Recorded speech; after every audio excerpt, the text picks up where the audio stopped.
Oke, bismillahirrahmanirrahim. Assalamualaikum warahmatullahi wabarakatuh. Good afternoon, everybody. Today we will present our presentation about a criteria for selecting software development models, designed and organized by Lauzan Muhammad Afin Takhtiar and presented by Imadin Abdul Rahman, Yusar Awandi Porseda, and Emilia Syafitri. So let's start. We discuss this thing from the paper that have exact title with our presentation, that is criteria for selecting software development models, which written by Muhammad Abin Zahia and Ibrahim Jaluta from University of Tripoli, Libya. Okay, so what are we going to talking about? So we will talk about the abstraction of software development models and heavyweight methodology of SDM or software development models, lightweight methodology of SDM, software development models, and the comparison between it and a conclusion. What is SDM or software development models? Before I will describe what is software development models, I will introduce something first. That is, the software has been playing an important role in our daily life for the last 40 years. This role is resembled in hundreds of software applications in different fields that include banking, transportation, communication, marketing, finance, entertainment, education, etc. The software product is developed through a series of steps called lifecycle.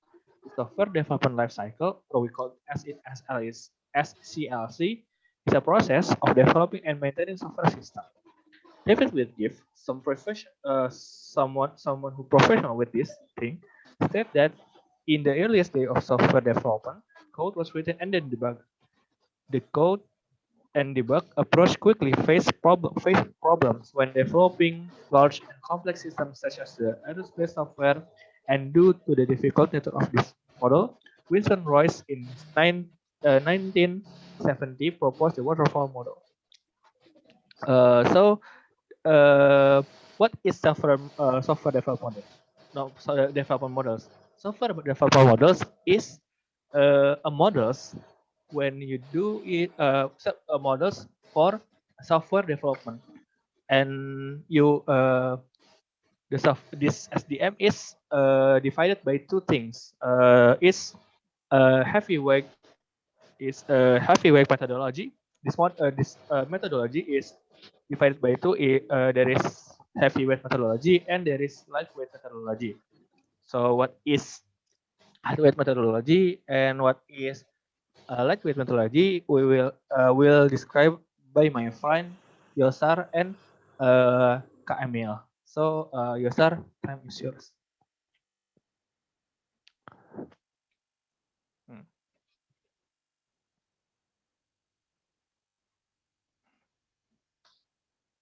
Tadi agak putus-putus. Oh, yes, okay. So sorry, I forgot to uh, describe this slide. A successful software should meet the following these attributes: user involvement, stakeholder satisfaction, management support, clear requirements, dealing with change, proper planning and monitoring, sound project management, and proper technology and methodology. So if you make a software with software development models, a successful software should meet these following attributes. Okay, I'm so sorry. After this, my friend Yosar, we will describe what is high weight methodology. So heavyweight methodology. So Yosar, thank you. Time is yours. Okay. Okay, I will describe the heavyweight methodology. Heavyweight methodology is based on sequential series of steps such as analysis, design, implementation, and testing. And the first heavyweight methodology is waterfall model. Waterfall model consists of several phases in sequential order. This means that any phase in the development process begins if the previous phase is complete. The advantage of waterfall model is full documentation. Full plan is prepared at the beginning of the project, well-known model, and easy to measure project status.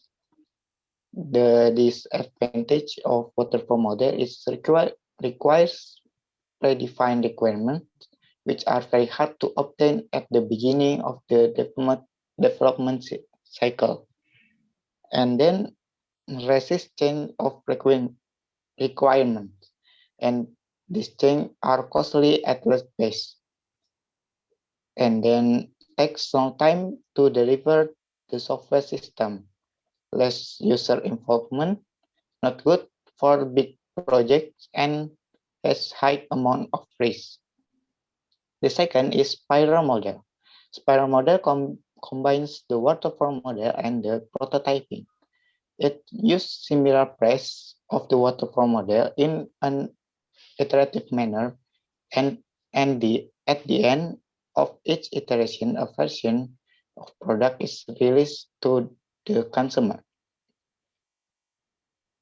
The spiral model should be used when users are unsure of their needs and when cost and risk analysis are important.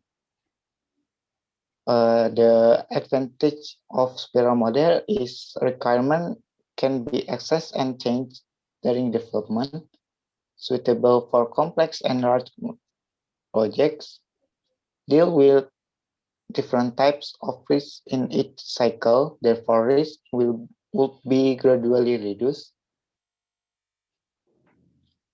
A software product is shortly delivered, more involvement of user than waterfall, and project can start with incomplete requirement, and additional functionality can be added later. The disadvantage of spiral model is it is costly model, needs higher expertise to deal with risk analysis, and not good for small project.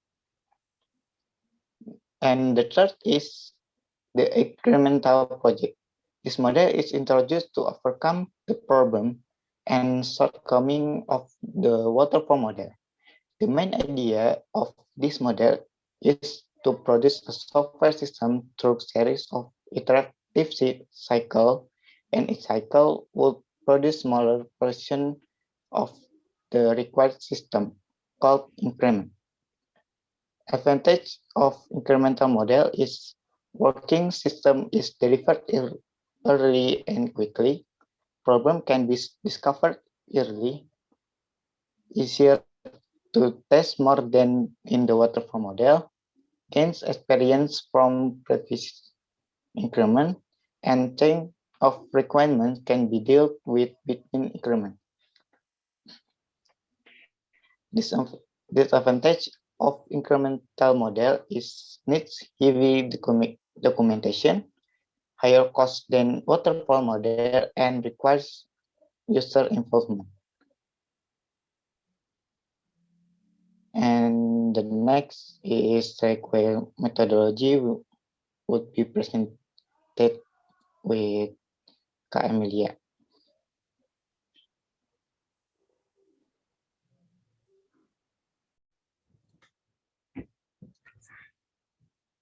Oke, saya akan menjelaskan tentang heavy versus light methodology. Di mana pada point team size, light methodology hanya terdiri dari 10 orang atau kurang, sementara itu heavy methodology berhubungan dalam project dengan ukuran tim yang lebih besar. Pada point documentation, heavyweight methodologies bergantung pada dokumentasi, sedangkan light methodologies fokus pada produk kerja. Selanjutnya, heavyweight methodologies memiliki performa terbaik ketika persyaratan ditentukan sebelumnya dan tetap stabil selama siklus hidup. Selanjutnya, dari sisi planning atau perencanaan, di mana heavyweight methodologies bergantung pada rencana jarak jauh, sedangkan pada light methodology rencananya bersifat informal. Selanjutnya, change of requirements atau perubahan persyaratan, di mana heavy methodologies tidak menerima perubahan persyaratan, sedangkan light methodology menerima perubahan persyaratan. Nah, hal ini dikatakan bahwa light methodology bersifat lebih fleksibel dibandingkan heavy methodologies. Selanjutnya, dari sisi communication, di mana light methodology bergantung pada komunikasi tatap muka antara developers dan users, sedangkan heavy methodologies bergantung pada dokumentasi komunikasi. Dari keenam poin tersebut, dapat disimpulkan bahwa heavy methodologies berorientasi pada proses, rencana, dan dokumen, sedangkan light methodologies berorientasi pada orang dan perubahan.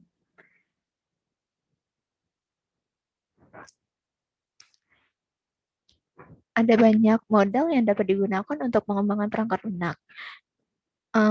Berikut ditampilkan beberapa faktor utama yang dijadikan sebagai pertimbangan dalam memilih model pengembangan perangkat lunak.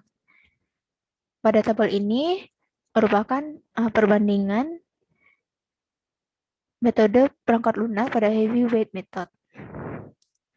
Berikut merupakan faktor yang menentukannya. Pada metode waterfall dan incremental, requirement-nya bersifat complete. Sedangkan pada spiral, requirement bersifat incomplete. Sedangkan pada faktor frequency of change atau banyaknya perubahan, metode waterfall dan incremental memiliki hanya sedikit perubahan, sedangkan pada spiral memiliki tingkat perubahan yang tinggi. Selanjutnya, documentation, di mana pada ketiga metode ini memiliki dokumentasi yang lengkap.